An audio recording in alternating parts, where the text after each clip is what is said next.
구독자 여러분, 이 세상을 살아가는데 정말로 대학이 필수라고 생각하세요? 요즘 같은 시대에 대학이라는 건 그저 이력서에 한 줄 더 채워넣는 용도 아닌가요? 사실 이 세상을 살아오는 것에 고등학교만 졸업한다고 해서 불이익이 심한 것도 아니고 각자 개성을 가지고 살아가는 건데 고등학교만 졸업해도 충분히 먹고 사는 것에는 문제가 없잖아요. 적어도 저는 그렇게 생각을 했어요. 자기 일이나 열심히 하면서 살면 됐지. 도대체 그놈의 졸업장이 뭐라고 사람을 이렇게 무시해야 되는 건지 잘 모르겠더라고요. 대학 이름이라는 게 저라는 사람 전부를 내보이는 것이 아니라 그저 제 인생의 출신 학교 이름 한 줄만 더 얻는 거잖아요. 저 솔직히 말해서 결혼하고 난 이후에 남들 다 겪는 수준 정도로만 시집살이 당하면서 살았어요. 정말 심하지도 않았고 그렇다고 아예 없는 것도 아닌 그저 그런 수준의 시집살이요. 시어머니가 뭐 본인 수틀리는 일이 있으면 잔소리 좀 하고 평소에 잘 지낼 땐 잘 지내는 그런 적당한 관계를 유지하면서 말입니다. 본인의 기준이라는 게 각자 다른 법이니까 본인 눈에 제가 마음에 안 드는 짓을 할 때만 이래서 문제, 저래서 문제 그런 식으로 잔소리를 했지 매번 무시를 당하고 천대를 받으면서 살았다는 건 아니다 이 소리입니다. 하지만 또 상황이라는 게 매번 바뀌지 않겠어요? 동서가 들어온 이후에 제 처지가 완전히 바뀌어 버렸어요. 우리 동서 소위 말하는 미꾸라지다 이 말입니다. 동서는 늦가기 박사를 준비하고 있는 사람이었거든요. 대학을 졸업하고 전문직에서 일상생활을 하며 살던 와중에 이력서에 쓸 줄 하나 더 있었으면 좋겠다 생각을 한 건지 뭔지 박사학위를 준비하면서 일과 공부를 병행하고 있었던 와중이었어요. 그러다 저희 서방님하고 결혼을 하게 된 것이었죠. 못 따지고 보면 서방님이랑 결혼을 한 이후에 박사학위를 준비하기 시작한 거긴 하지만 결혼을 하기 전에도 박사학위에 대한 뜻이 있었다고 하니까 그런가 보다 하고 생각을 했던 거죠. 근데 일을 하면서 공부를 병행하는 게 쉬운 일은 아니지 않겠어요? 그리고 결혼을 하고 나서 공부를 한다고 하니까 사실 시어머니의 입장에서는 그렇게 반가운 일도 아니긴 했죠. 공부하는데 뭐 공짜로 할 수 있나요? 학비도 들어가고 그 외에 다른 부수 비용이라는 게 추가가 되니까요. 아이 둘째 며느리는 말이야. 공부를 할 거면 일찌감치 다 끝내놓고 와야지. 왜 결혼을 하고 나서 공부를 하겠다고 저러는지 이해가 안 간다니까. 일 잘하고 잘 먹고 잘 살고 있으면서 굳이 공부를 더 해야 하는 건지. 아유 내가 답답해서 정말. 괜히 돈 벌기 싫어서 저러는 건 아니라냐?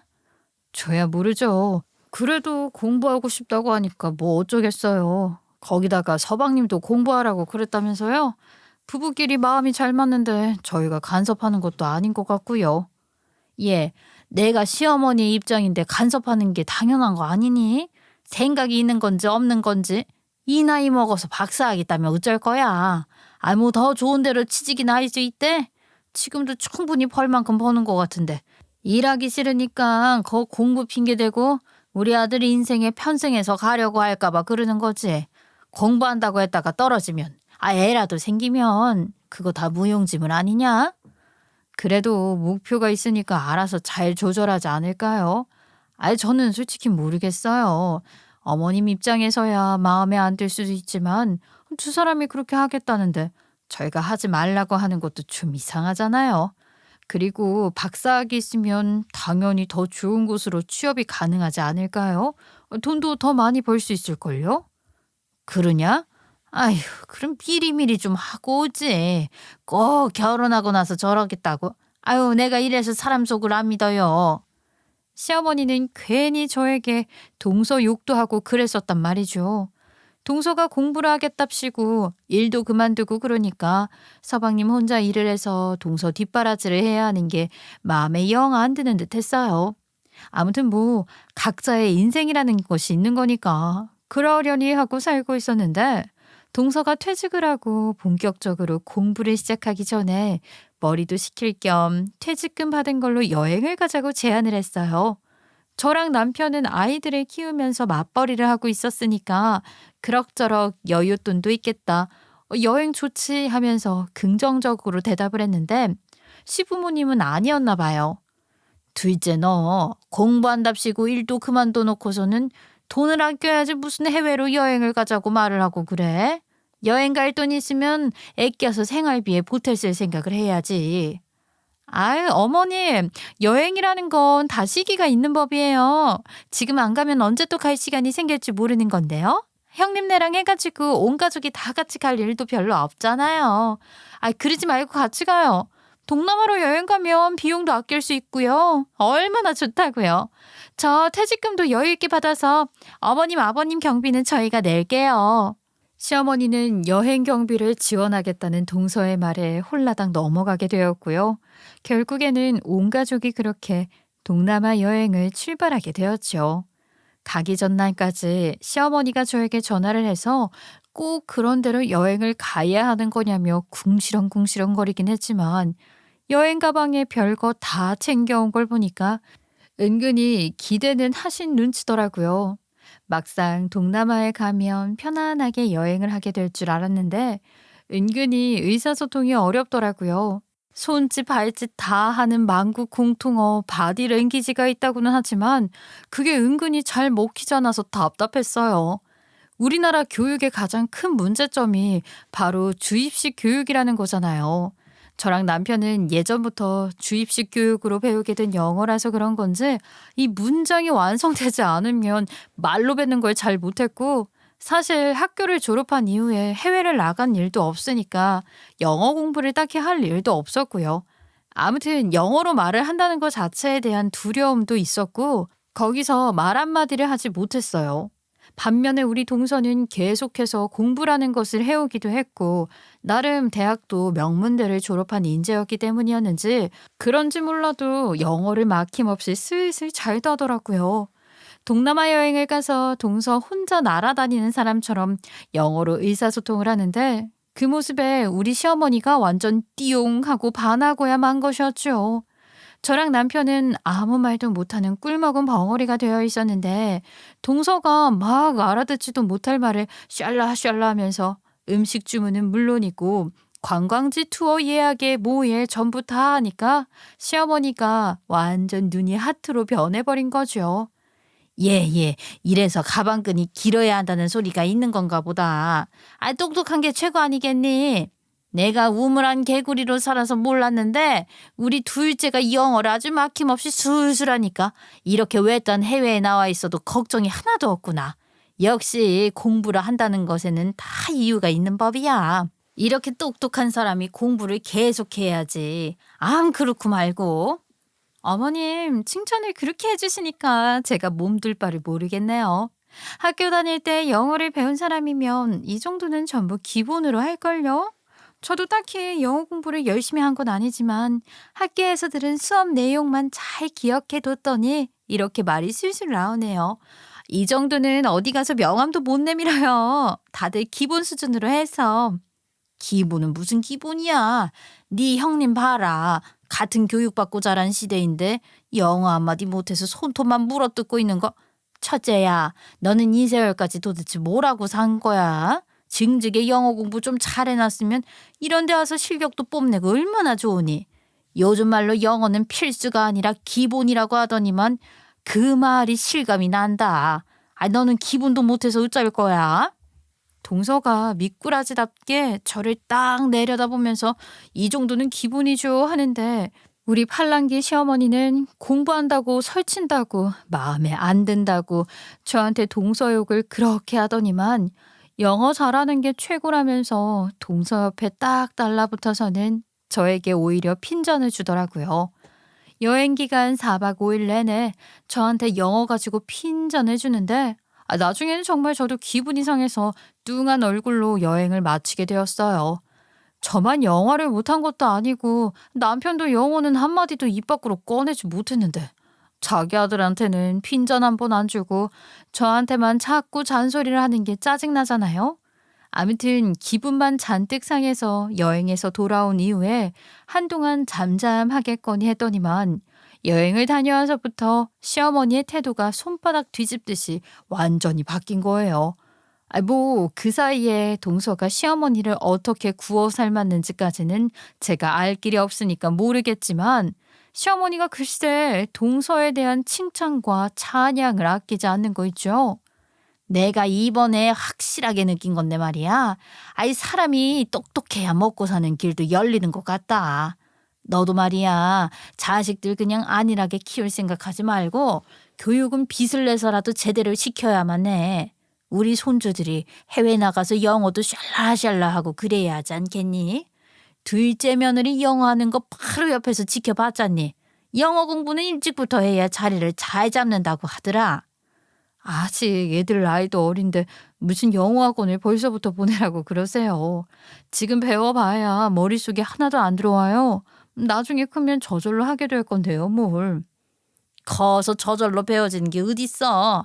너만 해도 봐라. 학교에서 영어 안 배운 것도 아닌데 일상생활에서 하나도 못 써먹고 바보처럼 멀뚱히 서 있었잖니. 영어로 말 한마디 못해서 길 물어볼 때도 손짓 발짓 다 써가면서 물어보는 게 어찌나 한심하던지. 아이 너도 공부 좀 하고 그래. 그래야 애들이 보고 배우던지 할 거 아니야. 언제까지 고졸티 내고 살 거냐? 아유 어머님 이제 와서 해외에 나가 살 것도 아니고 하면 얼마나 한다고. 저 그냥 앞으로는 패키지 여행 다닐 테니까 영어 이야기 좀 그만하세요. 근데 또 거기서 멈출 시어머니가 아니지 않겠어요? 본인 친구들을 만나서도 똑똑한 며느리가 있으니까 뭐 여행 가서 부족함 하나 없이 잘 즐기고 왔다고 자랑자랑을 하시더라고요. 영어도 잘하고 얼마나 즐거운 여행이었는지 모르겠다고 하시면서 첫째네랑은 여행 못 가겠다고. 걔네는 말 한마디도 못하는 바보들이더라고. 그렇게 말을 하고 다녔다고 하시더라고요. 아니 굳이 그 이야기를 제 면전에 대놓고 할 필요가 있었을까요? 우리 시어머니 성격이 이상한 건지 뭔지 뒤에서 저 없을 때 했던 이야기니까 제가 모르게 그냥 그러고 말았으면 되는 건데 굳이 제 앞에 와서 한 번 더 이야기를 하면서 핀잔을 주시는 거예요. 너는 고졸이라서 말이다. 영어도 잘 못하고 버는 돈도 시원치 않은 거 아니겠니? 박사학위 따면 월급도 엄청 오른다던데 둘째는 내가 아주 걱정이 하나도 없다. 월급까지 들먹이면서 핀잔을 오지게 주는데 누가 보면 진짜 서방님이 아들이 아니라 동서가 딸인 줄 알겠더라니까요. 그래도 뭐 제가 시어머니랑 매번 사이가 안 좋았던 것은 아니었으니까 그냥 한 귀로 듣고 한 귀로 흘려 먹으면서 그려려니 하고 지냈는데 동서가 공부한다고 일까지 그만둔 상태였잖아요. 정말 본격적으로 공부를 하려고 하는 건지 매일같이 독서실을 다니면서 공부에만 집중을 하고 매달리더라고요. 근데 이게 박사학위를 따려고 하면 대학원을 다녀야 하지 않겠어요? 글쎄 그 학비 비용을 시댁에서 지원을 해주겠다고 한 거죠. 나 참 어이가 없어서 저는 이 사실을 꿈에도 모르고 있었는데 동서가 말실수를 하면서 자연스럽게 알게 되었어요. 가족들끼리 밥을 먹는 자리에서 이 눈치도 없는 동서가 학비 이야기를 꺼냈거든요. 아, 맞다. 어머님 이번에 등록금 고지서 나왔어요. 이번 학기 등록금은 다음 주 금요일까지 내야 한다고 하더라고요. 계좌는 알고 계시죠? 동서, 학비 이야기를 왜 어머님한테 하고 그래? 계좌 이야기는 또 뭐고? 아, 형님은 아직 모르고 계셨었구나. 제가 괜한 말을 꺼낸 건가 싶네요. 어머님께서 저 2학기 등록금부터는 내주시기로 하셨거든요. 제가 공부를 하는 게 집안의 보탬이 되는 일이라고 하시면서 기분 좋게 등록금 내주시겠다고 했어요. 아, 저 졸업할 때까지요. 그렇게 말을 하면서 자랑질을 해대는데 기가 안 막힐 사람이 누가 있겠냐고요. 대학원 등록금이라는 게 한두 푼 하는 것도 아니고 저희 부부한테는 틈만 나면 용돈 안 주냐 하시는 분들이 그 큰 돈을 동서 공부하는 데 보탬이 되었으면 한다고 덜컥 내주시기도 했다고 하니까 빈정이 상할 수밖에 없었죠. 어머님, 저한테는 이번 달에도 용돈 좀 달라고 하시더니만 동서한테는 대학원 등록금을 보태주시는 거예요? 아니, 저희 집에는 아무것도 안 해주시고요. 그게 한두 푼도 아닐 텐데. 아니 내가 우리 둘째 예뻐서 해주겠다는데 네가 왜 난리야. 너도 억울하면 박사학위라도 따던가. 그러면 내가 등록금 내줄지 누가 알아. 시어머니가 뻔뻔스럽게 이야기를 하는데 저는 대학도 졸업하지 못했는데 대학원이 갑자기 웬 말이냐고요. 시어머니랑 말이 안 통한다고 생각을 했죠. 그래도 여기까지는 제가 이해를 할 수 있었어요. 뭐 동서가 일을 그만뒀으니까 생활비에도 구멍이 났을 거고 시어머니가 계속 똑똑한 게 최고다 했으니까 등록금 뭐 보태줄 수 있다고 100번 양보했다 이겁니다. 시어머니 말로는 저도 대학원 가면 등록금 내준다고 했으니까 대학원을 못 가서 그 돈을 못 받은 제 잘못이라고 생각하고 넘어갔다 이거죠. 그런데 글쎄, 동서가 대학원에 다닌답시고 집안일에서 손을 딱 놓아버리니까 시어머니가 동서네 집에 가서 집안일까지 다 해주고 있는 거 아니겠어요? 제가 맞벌이니까 저희 아이 어릴 적에 어린이집도 대기가 안 빠져서 곤란해하고 있을 때 시어머니한테 도움을 요청했던 적이 있었거든요. 애를 봐달라고? 아니 나도 이제 나이 먹고 관절이 다 아픈 와중에 어떻게 그 갓난아기를 봐줄 수 있겠냐. 네가 뭐 나한테 돈이라도 많이 주면 생각을 해보겠지만 돈도 안 주고 일만 시키는 거 아니겠어? 남들은 자식들 다 키우고 놀러 다닌다고 하는데 내가 무슨 죄를 지어서 니네 애를 봐주겠니? 아유 나는 못 해준다. 그렇게 말을 해서 어쩔 수 없이 거리가 좀 있는 친정집에 출근길에 들러서 아이를 맡기고 퇴근길에 들러서 아이를 데려오는 생활을 몇 개월 동안 해야 했거든요. 시댁은 바로 옆인데 먼 친정까지 왔다 갔다 해야 하니까 남편과 저의 피로도가 장난이 아니었어요. 어린이집 대기가 7개월 만에 돌아와서 다행이었지 아니었으면 정말 진지하게 퇴직을 해야 하나 고민을 할 정도였어요. 그런데 고작 동서는 공부를 한다는 이유로 무슨 고시 공부하는 사람 뒷바라지를 하듯이 대하는 게 아니겠어요? 그 모습을 보면서 배알이 안 꼴리면 사람이 아니죠. 동서의 태도 또한 아주 기가 막혔어요. 당연하게 자기가 받아야 할 지원들을 다 받는 거다 하는 태도로 나오는데 제가 어찌 가만 넘어갈 수 있겠냐고요. 저희 시댁 집안이 말입니다. 명절에 제사 같은 건 지내지 않아도 친척들이 죄다 시부모님 집으로 오시거든요. 가족들끼리 명절에라도 모여서 담소를 나누자는 취지에서요. 그런데 그 친척들에게 그냥 물만 대접할 수 없으니까 식사를 준비할 거 아니에요. 그럴 때도 동서는 저에게 본인은 대학원에 다니느라 바쁘니까 저에게 일을 좀 해달라고 떠넘기더라고요. 형님, 제가 요즘 공부한다고 필기를 하도 했더니만 이 손목이 너무 아파서요. 숟가락 들 힘도 없는데 형님이 조금만 고생해 주세요. 제가 대학원 졸업하고 나면 집안일 엄청 열심히 할게요. 그때까지만 형님이 대신해 주시면 감사할 것 같은데. 공부를 얼마나 하면 손목이 다 아파? 동서 학창 시절에는 그 손목으로 어떻게 공부해서 수능을 봤어? 그리고 명절 연휴에 학교에 나가는 것도 아니면서 무슨 꾀병을 그렇게 부리고 그래? 집안일 해봐야 얼마나 한다고. 제사를 지내는 것도 아니고 밥하는 거 양만 조금 늘리면 되는 건데. 예. 너는 첫째 며느리가 되어서 둘째를 위해서 그런 거 하나 못 해주니? 애가 공부하느라 손이 아프다잖아. 똑똑한 우리 며느리 이렇게 시간 낭비하는 것도 아까워 죽겠구먼. 이럴 시간에 영어 단어 하나라도 더 외우는 게 집안의 보탬이 되는 일 아니겠니? 가서 책이라도 한 장 더 들여다봐라. 집안일은 나랑 첫째가 하면 되니까 말이야. 득달같이 달려와서 저한테 뭐라고 하더라고요. 사실 저도 전문대를 입학했다가 적성에 안 맞고 시간 낭비하는 것 같아서 중퇴를 했거든요. 그래요. 사실상 고졸은 맞으니까 뭐 고졸이라는 것을 숨기진 않았지만 이걸로도 얼마나 저를 조롱했는지 몰라요. 말끝마다 고졸하면서 시어머니는 동서가 박사학위를 공부 중인 것을 더 높이 세워줬고요. 제가 오죽하면 우리 남편한테 진지하게 나 대학 다시 갈까? 하고 말을 하기도 했다니까요.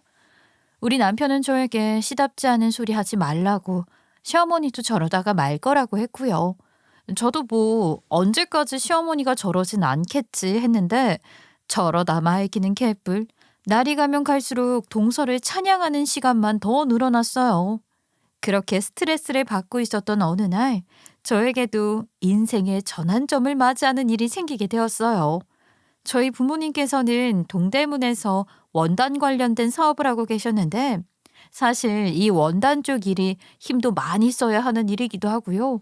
잔뼈가 굵어야지만 할 수 있는 일이기도 했어요.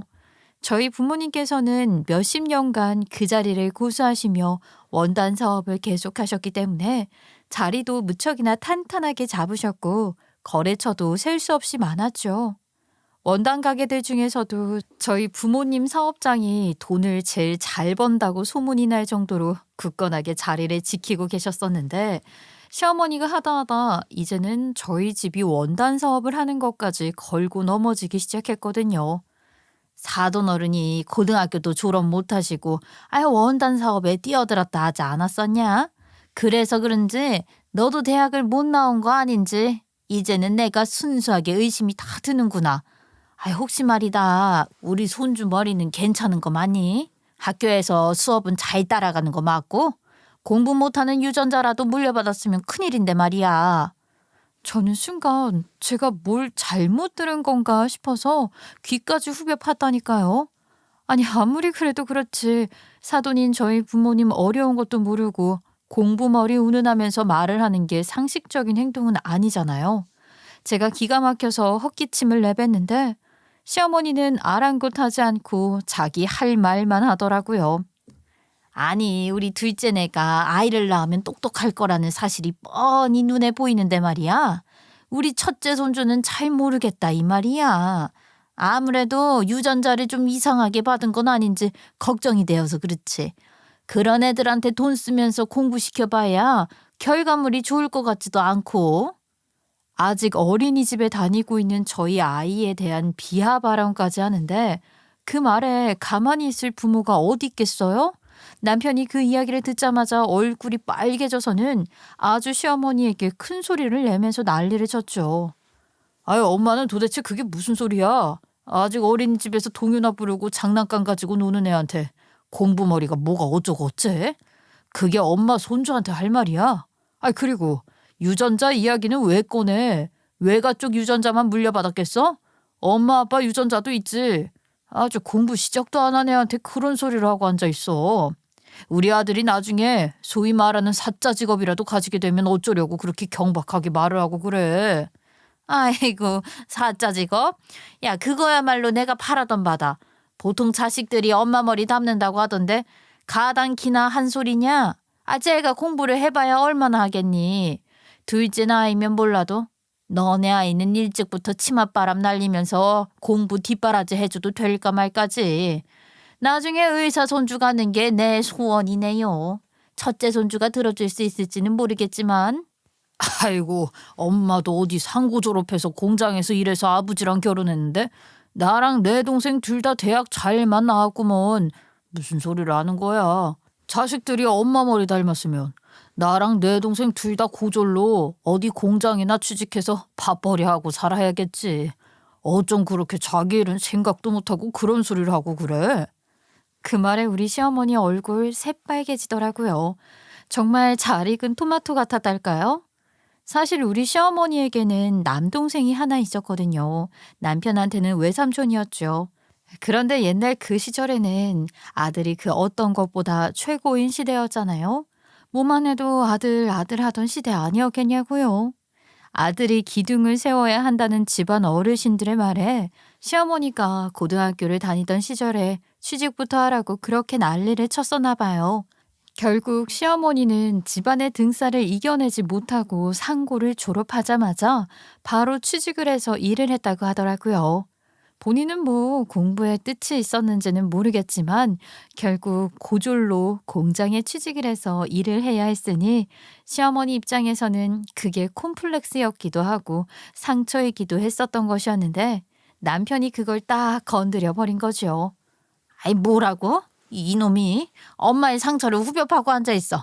아 내가 뭐 공부를 안 하고 싶어서 그랬겠어? 나 공부 잘했어 이놈아. 내가 상고를 졸업하자마자 바로 공장에 들어가서 일을 할 수밖에 없는 상황이었으니까 그런 거지. 만약에 나도 집안 빵빵했으면 내노라 하는 대학 나왔을 거라고. 지금이랑은 상황 자체가 다르잖아. 어쨌든 같은 고졸 출신인 건 맞는데 뭐가 달라. 엄마도 앞으로 우리 앞에서 대학이니 뭐니 그런 이야기 그만 좀 하십시오. 그냥 이 정도까지만 했으면 다행인데 더한 일이 생기게 되었죠. 그게 무엇이었냐면 저희 아버지께서 원단 사업을 하고 계셨었잖아요. 이 일을 하다가 보니까 아무래도 담배도 많이 태우시기도 하고 먼지가 폴폴 날리는 창문도 없는 가게에서 일을 하시곤 하셨으니까 폐가 무척이나 나빠지게 된 겁니다. 더 이상은 일을 하지 못하겠다고 하시는 바람에 사업을 접겠다고 선언을 하게 되신 거였죠. 그런데 사실 너무나도 아까운 거예요. 이미 자리도 잘 잡은 사업이었고 거래처가 줄줄이 늘어져 있었으니까요. 그냥 버리기는 아깝고 남에게 팔자니 또 그렇고 그러니까 저에게 슬쩍 연락을 하셔서는 원단 사업을 이어가 볼 생각이 있냐고 물어보신 거죠. 내가 정말 웬만해서는 딸 고생할까 봐 다른 사람에게 넘기는 게 낫겠다 싶긴 한데 이 일이 또 웬만한 다른 일보다 돈이 되기도 하고 아까워서 그런다. 내가 평생을 일군 사업인데 내 몸 좀 안 좋아졌다고 다른 사람 손에 넘기는 게 영 아까워서 말이야. 한번 해볼 생각이 있어? 그때 제가 회사 일을 그만두고 싶어서 노래를 부르고 다닐 때라 인생의 전환점이 될 수 있는 절호의 기회라는 생각이 들더라고요. 안일하게 생각했던 것은 아니었고 어릴 때부터 부모님이 하신 일들을 보고 자랐고 어떻게 사업이 돌아가는지 정도는 알고 있었으니까 초반에만 부모님의 도움을 잘 받으면 제가 충분히 성장시킬 수 있을 거라고 생각을 했어요. 아버지께서도 제가 물려받겠다고 하면 잘 알려주시겠다고 호언장담을 했으니 남편이랑 상의를 했고 남편도 나쁘지 않은 것 같다고 해서 회사에 당당하게 사표를 내고 사업에 뛰어들게 되었어요. 그런데 글쎄 이걸 시어머니가 나중에 남편에게서 전해 듣고서는 저에게 되게 뭐라고 하더라고요. 사업은 뭐 아무나 하는 건 줄 알아? 대학 나온 똑똑한 사람들이나 하는 거지. 갑자기 무슨 사업을 하겠다고. 그러다가 말아먹으면 우리 아들 등골만 빠지는 거 아니냐? 아무리 기초가 탄탄하다 한들 그건 사돈이 운영했을 때나 그랬던 거지. 너 사업에 사자도 모르잖아. 네가 뭐 사업머리가 있기라냐? 공부도 못해서 대학도 못 나온 주제에.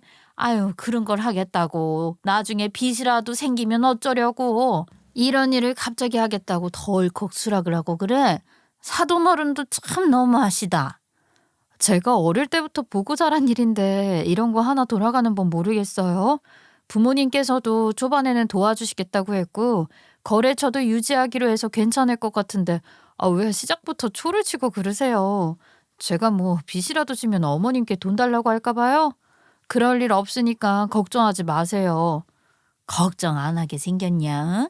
요즘은 사업하겠다고 설치다가 망한 사람이 한둘이 아닌 시대라는데 네가 해봐야 뭘 얼마나 하겠다고? 원단 사업 그거 힘도 엄청나게 써야 하는 일이라던데 네 몸으로 잘도 하겄다. 공부를 못해서 대학을 못 나오니까 나중에는 힘쓰는 일이나 하는 거 아니겠니? 잡일이나 하는 거다 그거. 그 일에서 얼마나 벌겠냐? 회사나 잘 다니지 그걸 그만두고. 회사 일에 스트레스를 하도 받아서 머리카락이 다 뽑히기 일보 직전인데 저도 좀 다른 일 해볼 수도 있잖아요. 제가 어머님한테 피해 안 가게 한다니까요. 피해가 갈지 안 갈지는 대봐야 하는 거지. 우리 아들 직장 다니느라 피곤한데 네 일까지 도와야 하는 건 아니니? 우리 아들 괴롭히지 말고 얌전히나 있어라. 멀쩡히 잘 다니던 직장을 그만두고 원단 사업이라니. 내가 아주 어디 가서 입 밖으로 꺼내지도 못할 말이야. 어머님한테는 절대로 도와달라고 안 할 테니까 걱정도 하지 마세요. 남편 퇴근하기 전에 제가 먼저 퇴근하거든요. 도와달라고 할 일도 없어요. 내가 정말 둘째네만큼만 너희가 살아도 걱정 없겠구먼. 둘째는 말이다. 더 좋은 직장에 다니겠다고 공부도 저렇게 열심히 하는 마당에 너는 머리가 나쁘니까 결국에는 몸이 고생하는 일이나 하고 앉아있지. 어머님 지금 뭐라고 하셨어요? 머리가 나쁘니까 몸이 고생한다고요? 지금 저희 부모님께서 평생을 바쳐서 일군 사업을 가지고 그렇게 말씀하시는 거예요? 어머님이야말로 너무 상식 없이 행동하시는 건 아닌지 모르겠네요. 상식? 아니 너 지금 나한테 상식 없는 행동이라고 했어? 내가 뭘 어쨌다고 상식을 운운해? 머리 나쁜 너한테 그런 소리를 내가 들어야겠니? 맞잖아요. 지금 우리 부모님 무식하다고 비하하는 말 한 거잖아요. 우리 부모님이 머리가 나빠서 몸 쓰는 일 하면서 평생 일을 하셨겠냐고요. 어떻게 그런 소리를 아무렇지도 않게 내뱉을 수 있어요. 한 번만 더 생각하면 저희 부모님을 욕보이는 일이라는 걸 알 수 있을 텐데 어머님이 생각 없이 말을 하시니까 본인이 무슨 말을 내뱉었는지도 모르는 거죠. 아니, 내가 너한테 무식하다고 했지. 언제 사돈어른까지 싸잡아서 무식하다고 했어. 너야말로 너무 비약하는 건 아니냐? 무식하게 공부 못해서 몸 쓰는 일 물려받은 거라면서요. 지금 그게 우리 부모님이 무식해서 평생 몸 쓰는 일 했다는 말이랑 뭐가 다르냐고요. 어머님은 지금 어머님이 무슨 말을 뱉었는지도 모르는 거죠. 그거야말로 상식 없는 행동이지. 그렇게 말을 하니까 시어머니도 본인이 실수를 했다고 생각을 하는 건지 입을 꾹 다물더라고요. 정말 저도 이렇게 세게 나가고 싶은 마음은 없었는데 시어머니가 하도 선을 넘으니까 어쩔 수 없이 강하게 말을 하고야 말았죠. 제가 이 일을 남편에게 그대로 일러바치니까 남편은 쪽팔려 죽겠다면서 바로 시어머니에게 전화를 걸어서 한마디 더 하더라고요. 엄마, 정말 생각이라는 걸 하고 말을 하면 안 되는 거야? 내가 장인어른 장모님 뵙기 부끄러워서 진짜 세상에 직업에 기천이 어디 있다고 무식해서 그런 일을 하는 거라는 말이 어딨어. 그렇게 따지면 집에서 가정주부로 살고 있는 엄마는 뭔데? 그렇게 엄마가 생각 없이 맺는 말들이 죄다 나한테 화살로 돌아오는 거라니까, 어? 아니, 내가 언제 또 그렇게 사돈어른을 욕보였다고 그러니? 그냥 말을 하다 보니까 그렇게 된 거지. 어머님, 제가 옆에서 듣고 있으니까 기가 막혀서요. 다른 건 몰라도 저희 부모님에 대해서 그렇게 말을 하는 건 절대로 못 참아요. 아시겠어요? 얘는 1절만 했으면 됐지 2절 3절까지 하고 그러네. 알겠다고. 알겠으니까 전화 끊자. 너네는 밥도 안 먹냐? 아이 끊어. 남편이 말을 하니까 바로 쭈글쭈글해지면서 전화를 끊는 시어머니를 보면서 한숨만 푹푹 쉬었네요. 그렇게 서로 앙금이 남은 상태로 대면대면해지고 3년이라는 시간이 더 흘렀어요. 3년 동안 정말 별일이 다 있었는데 사소한 이야기들이니까 그냥 넘어갈게요. 말해봐야 그럼 그렇지 하는 것들이거든요. 3년이라는 시간 동안 시어머니는 정말 동서의 뒷바라지를 열심히도 하셨어요. 누가 보면 뭐 춘향이가 몽룡이 장원급제를 기다리며 물 떠다 놓고 기도라도 올리는 것 같은 그런 급이었다니까요. 제가 오죽 눈꼴이 시렸으면 시댁에 가는 게 싫을 정도였고요. 우리 남편도 제가 불편해하는 걸 알고 있으니까 은근히 시어머니한테 뼈가 있는 말 한마디를 던지곤 했었죠. 아휴, 우리 엄마 아주 뒤늦은 나이에 며느리 공부시킨다고 치맛바람 작살나게 불고 있네. 누가 보면 말이야, 재수 씨가 며느리가 아니라 딸 같아. 자식한테도 저렇게 지극정성으로 뒷바라지를 해준 적이 없는데 재수 씨는 아주 복 받았어. 저는 아예 대꾸조차 해주지 않았죠. 3년이라는 시간 동안 저는 원단 사업장에서 일을 하면서 점점 사장님으로서의 자리를 잡았고 아버지께서 쭉 해오시던 사업이었으니까 뿌리가 굵어서 그런 건지 제가 이어받았음에도 불구하고 금방 자리를 잡을 수 있었어요. 부모님께서도 열정적으로 도와주시다가 이제는 스스로 해도 되겠다며 손을 떼셨고요. 지금은 아버지께서 폐가 많이 안 좋아지셔서 요양도 할 겸 공기 좋은 곳에 전원주택 하나 짓고 노후를 즐기고 계시는 중이었죠. 3년이라는 시간이 지났으니까 당연히 동서도 박사학위를 따지 않았겠어요? 드디어 졸업을 한다는 소식이 들려왔고 시어머니는 경사가 났다면서 밥이라도 다 같이 한 끼 하면서 동서의 졸업을 축하하는 자리를 마련하자고 온 가족들을 호출하셨죠. 물론 우리 시어머니는 손 하나 까딱하지 않는 사람이었기 때문에 식당 예약도 제가 다 하고 시부모님과 동선에 다 불러 모았죠. 제가 예약자였기 때문에 일찌감치 자리를 잡고 앉아 있었는데 시부모님께서 거의 다 도착을 해서는 차가 막힌다고 조금 늦을 것 같다고 연락이 왔어요. 알겠다고 대충 대답을 하고 메뉴판을 보고 있었는데 얼마 지나지 않아서 동선애가 먼저 도착을 했더라고요. 동서 여기야. 여기 자리 잡아놨으니까 이쪽으로 와. 반가운 마음에 오랜만에 보는 동서를 불렀더니만 동서가 제 앞으로 오더니 외투를 벗어서는 저에게 쓱 내미는 게 아니겠어요? 저는 그 외투를 보다가 멀뚱멀뚱 서서 뭐 어쩌라고 하는 얼굴로 동서를 봤죠. 그러니 동서가 갑자기 제 얼굴을 빤히 쳐다보더니만 어색하게 웃으면서 말을 하더라고요. 아, 형님이셨구나. 전 또 여기 가만히 서 계시길래 직원분인 줄 알고 옷 걸어달라고 하려고 했죠. 어차피 형님 뒤에 옷걸이 있는데 좀 걸어주세요. 돌아가기가 좀 귀찮아서요. 그러면서 제 팔에 굳이 외투를 건네주고서는 자리에 앉더라고요. 이게 무슨 행태인가 싶어서 기가 막혀서 허 하는 헛웃음을 내뱉었죠. 동서, 지금 이게 무슨 짓이야? 그동안 공부한답시고 어머님의 치마폭에 둘러싸이더니만 아래 위가 너무 없는 거 아니야? 이런 거는 당연히 동서가 알아서 해야지. 여기서 저 옷걸이까지 거리가 몇 미터가 되는 것도 아니고 세 발자국만 걸어가면 되는 건데. 형님, 어머님이 그러시던데 학벌이 최고라고 하던데요. 학벌로 사람 지위가 좌지우지 된다나 뭐라나. 제가 길을 쓰고 공부를 했잖아요.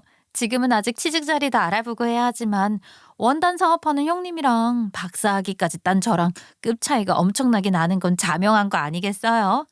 그러니까 이런 잡일은 형님이 좀 해주시는 게 맞죠. 동서, 지금 위아래로 나 훑어본 거야? 대학원 다녀서 박사학위를 따면 뭐해? 위아래도 몰라보고 인성만 파탄난 사람 됐는데. 학벌 좋으면 그래도 된대요. 제가 왜 그렇게 몇 년이나 더 공부를 했겠어요? 연봉 높은 데 가서 일하려고 그런 거 아니겠어요? 사람의 인생은 학벌과 돈으로 이어지는 거라잖아요. 형님이 하고 있다는 사업이라는 거, 그거 위험한 거 아니에요? 사실 거래처만 끊어지면 언제 망해도 이상한 거 아니라고 하던데. 어머님 말로는 엄청 낡은 곳이라고 언제 쓰러질지 모르는 사업장이라고 하던데요. 앞으로 형님이 몇 년이나 더 그 일을 하실 수 있겠어요. 엄청 낡은 곳이든 아니든 아직 취직도 못한 동서한테서 들을 말은 아닌 것 같은데. 동서야말로 따지고 보면 박사학위 가진 백수 주제에 누굴 무시해? 어머, 제가 취직하는 순간이요. 형님이랑은 비교가 안 될 정도로 고액의 연봉을 받으면서 일할 수 있을 텐데 뭐가 걱정이겠어요? 형님이야말로 그 일을 몇 년이나 더 할 수 있겠어요. 저는 박사학위를 가진 사람이라서 지금 취직하면 평생 직장에 다닐 수 있고 연봉도 상상할 수 없을 정도로 받을 수 있는걸요? 동서가 무당도 아니고 내가 몇 년이나 더 일을 할지 어떻게 한다고 그래? 나 모르는 사이에 뭐 신내림이라도 받았어? 내 원단 사업이 망할지 안 망할지 아무도 모르는 건데. 그리고 박사학위를 딴 동서보다 내가 많이 벌지 적게 벌지 그것도 모르는 거 아니겠어? 동서 참 경우가 모자란 사람이네. 신내림이라니 너무 웃기다. 남들 눈에는 다 보이는데 형님만 모르는 척하는 건 아니시고요. 아니, 형님네 부모님도 원단 사업 하시다가 몸 망가져서 그만둔 거 아니었어요? 공부 못해서 몸 쓰는 일 하면 다 그렇게 되는 거 아니냐고요. 형님이라고 건강해 보이는 건 아닌데 건강 챙기면서 일하세요. 열이 받아서 부들부들하고 있었죠. 감히 저게 지금 시어머니의 비호를 등에 업고서는 누구 집안을 욕보이는 건지. 제가 한마디 더 하려고 입을 여는데 동서가 딱 가로막더라고요. 아우, 이런 대화 자꾸 나눠봐야 좋을 거 없는데 어머님이 그러더라고요. 저 공부 시작할 때 공부에만 집중하라면서 잡일은 학벌 짧은 사람이 하면 된다고. 학벌 짧은 건 사람 취급도 하지 말라고 저 박사학위 다 따고 졸업할 때까지 학비 지원 다 해주셨잖아요. 나중에 일 시작하면 갚으려고요. 내가 정말 기가 막혀서 웃음이 다 나온다. 동서, 어머님이 그랬다고? 학벌 짧은 사람은 사람 취급도 말랬다고? 그럼 제가 뭐 없는 말을 지어내가면서까지 형님한테 이런 소리 하겠어요? 제가 형님한테 이런 말 해봐야 얻는 게 뭐가 있다고. 이미 형님이랑 저랑은 급 자체가 다른데 말이죠. 제가 형님한테 질투를 할 일도 없잖아요. 진짜예요. 나중에 어머님 오시면 한번 확인해 보세요. 어머님이 학벌 짧은 사람이랑은 어울리지도 말고 사람 취급도 하지 말라고 하셨다고요. 제가 그 자리에서 휴대폰을 바로 들어서 시어머니에게 전화를 걸었어요. 동서는 눈을 가늘게 뜨고서는 제가 뭘 하나 지켜보더라고요. 솔직히 시어머니가 그런 말을 했다는데 제가 굳이 시간을 기다려서 시어머니가 올 때까지 버틸 필요는 없다고 생각이 들어서 전화로 사실관계를 물어보면 되는 거 아닌가 하는 생각을 했거든요. 신호음이 조금 울리고 시어머니가 전화를 받더라고요. 어머님, 어디쯤 오셨어요? 아, 거의 다 오셨다고요? 아니요, 동서도 지금 막 도착을 했는데 제가 지금 어이없는 말을 들어서 사실 확인 좀 해보려고 어머님께 전화 걸었어요. 동서가 저한테 그러대요. 학벌 짧은 사람은 사람 취급도 하지 말랬다고. 어머님이 그랬다던데. 어머님 도착하면 저랑 나눌 이야기가 좀 많아 보이는데요. 그렇게 말을 하니까 시어머니가 뭐라 웅얼거리면서 변명을 하는 듯한 목소리가 들리더라고요. 저는 그 말들을 더 듣지 않고 냅다 전화를 끊어버렸죠. 그러고는 동서를 빤히 바라보니까 동서는 마치 제가 뭐 잘못 먹은 사람인 것 마냥 왜 저러느냐는 눈빛을 보내면서 쳐다보더라고요. 사실 그동안도 시어머니가 꾸준히 동서의 편을 들어주기도 했고 공부하는 거 내내 뒷바라지했다는 것을 모르는 가족들이 없었잖아요. 당연히 동서 편을 들어줄 거라는 걸 다들 알고 있었는데 제가 굳이 시어머니에게 전화까지 걸어서 말을 전하니까 그 자리에 있던 서방님도 왜 저러냐 하는 얼굴을 하더라고요. 우리 남편만 아무런 말 없이 자리에 앉아 있었고요. 동서도 저한테 지고 싶지 않은 이상한 마음이 있었는지 뭔지 제가 자리에 앉지 않고 가만히 서서 동서를 노려보고 있으니까 지도 서서 저를 노려보더라고요. 그렇게 아무 말 없이 10분 정도를 서로 노려보고 있었던 것 같아요. 그때 갑자기 식당에 바쁜 발걸음 소리가 들리더니만 저희 자리로 시어머니가 등장을 했어요. 동서는 아군이 도착했다는 생각에 반갑게 어머님 하고 불렀는데 갑자기 시모가 냅다 동서에게 달려가더니만 동서의 뺨을 확 갈기는 게 아니겠어요? 예, 내가 언제 그런 말을 했다고 이간질을 하고 있어? 너 미쳤어? 내가 언제 너한테 학벌 짧은 사람은 사람으로 대하지도 말라고 했다는 거야, 어?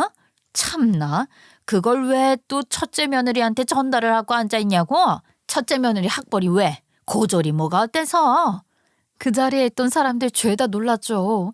시어머니가 동서의 뺨을 그렇게 내리칠 거라고는 아무도 예상하지 못했으니까요. 동서는 억울하다는 듯이 뺨을 부여잡고 눈에 눈물을 그렁그렁 매달고 시어머니에게 말을 했어요. 어머님이 저 처음에 공부 시작할 때 그러셨잖아요. 무조건 박사학위 따서 좋은 데 취직해가지고 효도하라고 학비 다 내준다고요. 그러고 학비도 다 지원해 주셔놓고 갑자기 왜 형님 앞에서 말 바꾸세요. 저한테 학벌이 전부라고 절대로 가방끈이 길어야 한다고 하셨으면서. 입 닫으라고 입. 내가 언제 그랬어. 아니 내가 그랬다 한들 그 얘기를 왜 꺼내? 어? 저 도움도 안 되는 년 같으니라고. 네가 여태 공부한 게 내 돈인 줄 아냐? 어? 니네 형님 돈이다. 첫째 며느리 돈이라고. 그것도 모르면서 누가 누굴 무시를 해. 예, 아무리 학벌이 중요한다고 한들 돈을 잘 벌어야지. 돈도 없이 학벌만 좋으면 그게 얼마나 쓸모없는 학벌이냐. 네? 형님이 제 학비를 그동안 다 대주신 거라고요? 아니 어머님 그게 무슨 말씀이신지. 어머님께서 주신 돈이잖아요. 동서 하루라도 빨리 취직을 해야겠네. 나한테 그 비싼 학비 죄다 갚으려면 말이야. 어차피 아까 동서가 직접 동서 입으로 말했다시피 어머님한테 학비를 갚으려고 했다며. 그거 나한테 갚으면 돼. 갚겠다는 말 빈말 아니고 진심 맞지? 언제부터 갚을 건지 이제 천천히 얘기 좀 해볼까? 아니 이게 전부 다 무슨 이야기인지 저는 이해가 가질 않아서요. 갑자기 형님 돈이 여기서 왜 튀어나와요? 어머님께서 계좌로 입금을 해주셨었는데. 사실은 이러한 관계가 있었어요. 동서가 공부를 시작하고 난 뒤에 시어머니가 학비를 한번 대준 건 맞았죠. 근데 우리 시댁이라고 부자도 아닌데 그 비싼 학비가 어디서 나서 매번 등록금을 대줄 수 있겠어요. 동서가 무슨 장학금을 받아오는 것도 아니고 생돈이 전부 날아가는 건데. 근데 동서한테 걱정하지 말라고 학비를 대준다고 말을 했으니 주기는 또 줘야겠고 돈은 없고 시어머니도 고민에 쌓이게 되었는데 하필이면 그 와중에 시아버지가 사기를요 된통 맞게 된 것입니다. 노후 자금을 빌려준다는 투자 설명회에 갔는데 그게 다단계 같은 가짜 투자 설명회 같은 거였고 뭣도 모르고 전 재산 쏟아붓고는 노후 자금 말아먹은 거죠. 당장 먹고 살 일이 막막한 와중에 시부모님은 결국 우리 남편한테 도움을 요청했고 제가 원단 사업하면서 버는 돈이 꽤 많았으니 시부모 생활비를 보태고 있었어요. 미우나 고우나 우리 남편의 부모님인데 별다른 선택지가 없었죠 뭐. 내가 학비 걱정하지 말라고 큰 소리를 떵떵 쳐놨는데 당장 대학원비를 어디서 구해서 준단 말이냐. 아이고. 내 처지가 이렇게 될 줄 알았겠니? 아이고. 어머님, 그동안 어머님이 저 무시하고 학벌 가지고 난리 쳤던 거 죄다 사과하시면 제가 동서 등록금 정도는 생각해 볼게요. 공부 힘들게 시작한 거 알고 있는데 이제 와서 그만두라고 할 수도 없고 딱히 방법도 없잖아요. 제가 사과라도 받아야 도와주고 싶은 마음이 생기지 않겠어요? 그래. 내가 다 잘못했다. 그동안 공부 잘하는 둘째만 예뻐라 해서 미안하다 이 말이야. 내가 내 인생이 이렇게 될 줄도 모르고 너를 성게 했구나. 내 잘못이다. 내 잘못이야. 시어머니는 울며 겨자 먹기로 저에게 사과를 했었죠. 그동안 공부 못하고 몸만 쓴다고 해서 미안하다, 잘못했다, 며칠을 울면서 빌길래 저도 못 이기는 척 받아주었어요. 앞으로도 자꾸 저 학벌 가지고 무시하고 그러시면 그 생활비도 끊어버리고 지금 해드리고 있는 지원 전부 다 없는 걸로 할 거예요. 아셨죠? 시어머니는 알겠다고 한 이후에 저에게 공부, 학벌 이런 걸로 뭐라고 한 적이 없었는데 동서가 당당하게 박사학위 딴 다음에 저 말을 한 거죠. 시어머니는 학벌 가지고 무시하지 않겠다 했는데 동서가 저래버리니까 생활비 끊길까봐 놀래서 동서 뺨부터 때리고 본 거였어요. 동서는 시댁이 노후 자금 날린 것도 모르고 있었고 그 학비를 지원한 게 저인 것도 모르고 있었으니 어찌해야 할지 모르고 우왕좌왕 하더라고요. 그 꼴이 얼마나 우습게 보이던지. 학비 갚겠다고 했지? 다음 달부터 학자금 대출 갚는 것 마냥 이자 쳐서 내 통장으로 매달 돈 보내도록 해. 동서한테 3년간 들어간 학비가 얼만 줄 알아? 3천만 원이야, 3천만 원. 그러니까 당장 다음 달부터 얼마씩 갚을래? 형님, 제가 지금 취직을 한 것도 아니고 앞으로 취업을 하려고 알아봐야 하는데 시간이 조금 걸릴지도 모르는 일이고요. 어머, 동서 신내림 받은 거 아니었어? 나한테 몇 년 안에 망할지도 모르는 사업이라고 큰 소리 떵떵 치더니 동서가 언제 취업할지는 모른다는 게 말이나 되는 소리야? 내 학벌 가지고 무시당하고 있는 와중에 동서의 그런 사정까지 일일이 봐줄 필요가 있을까 싶은데 나는 더 이상 못 기다려주겠거든. 아이 형수, 갑자기 다음 달부터 그 큰 돈을 갚으라고 하시면 어떡해요. 지금 저 외벌이로 힘들게 생활 유지하고 있는데 저희 생활도 빠듯해서 그래요. 그동안 부모님께서 도움 주시는 줄 알았는데 형수, 시간을 좀 주시면 안 돼요? 너 같으면 기다릴 시간을 주겠냐? 다음 달부터 상환해. 어디 이것들을 위아래도 없이 이런 짓을 하고 앉아있어. 내가 기가 막혀서 입 다물고 있었더니만 머리 꼭대기까지 기어오르려고 아주 난리를 치는데 너희도 업보 제대로 돌려받아야 해. 그날 밥 먹는 내내 시어머니는 제 눈치를 보면서 저에게 잘못했다 빌었어요. 내가 너랑 약속한 그 뒤로 학벌로 너 무시한 적 없다. 저기에 과거 일을 들먹일 줄 몰랐다. 아니 내가 아주 호랑이 새끼를 키웠지. 아이고. 아니 어머님이 뱉은 말 맞잖아요. 학비를 형님이 대주고 있었다는 걸 비밀로 해서 이 사달을 만드냐고요. 미리 말을 해주셨으면 제가 알아서 잘 피했을 텐데 어머님이 자존심상 말을 안 하셨으니까 이 상황까지 온 거죠. 아유 시끄러워라. 알아서들 하시고 동서는 학비 갖고 어머님은 이제 생활비 없어요. 제가 분명히 처음부터 말하고 시작했던 거 알죠? 더 이상 말하지 맙시다. 이랬더니 둘 다 저에게 아이고 잘못했다고 난리를 치는데 제가 뭐 쉽게 받아주면 복수가 아니지 않겠어요? 모른 척하고 집으로 돌아오니까 남편도 괘씸하니까 다음 달부터는 뭐 생활비 들이지 말자고 동서한테도 독촉하라고 하더라고요. 얼마나 든든한 제 편인지. 바로 다음 날부터 시댁에 생활비 안 들이니까 시부모님 둘 다 제 눈치를 보면서 어쩔 줄 몰라 하고요.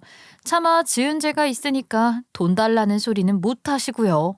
동서는 그 와중에 뻔뻔하게도 나중에 갚을게요 하면서 연락을 피해버리길래 내용 증명을 그냥 보내버렸어요. 동선의 친정이라도 말해서 가져오라고 하니까 일주일 만에 100만 원 입금하더라고요. 100만 원씩 나눠서 갚겠다고 하길래 매달 이자까지 쳐서 100만 원인 거다 했죠.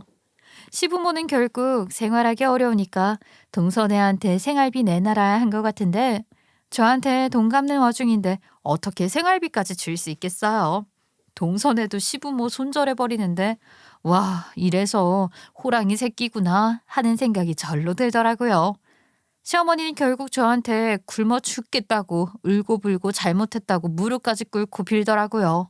하도 애원을 해대고 사업장까지 찾아서 눈물바람으로 난리를 치니까 주변 시선도 있고 해서 제가 원래 매달 70만 원씩 생활비 보태주고 있었는데 40만 원만 주기로 했죠 뭐. 시부모님 지금 사는 집 팔고 작은 집으로 이사 간다 하더라고요. 돈이 없으니까 집이라도 줄이겠다더라고요. 이래서 누울 자리 잘 보고 뻗어야 하는 법 아니겠어요? 학벌 좋은 동서 편만 들다가 결국에는 실세가 누군지 못 알아본 거죠. 전부 자기가 쌓아 올린 죗값 치르는 거라 생각했으면 좋겠어요. 저의 우픈 이야기 들어주셔서 감사합니다.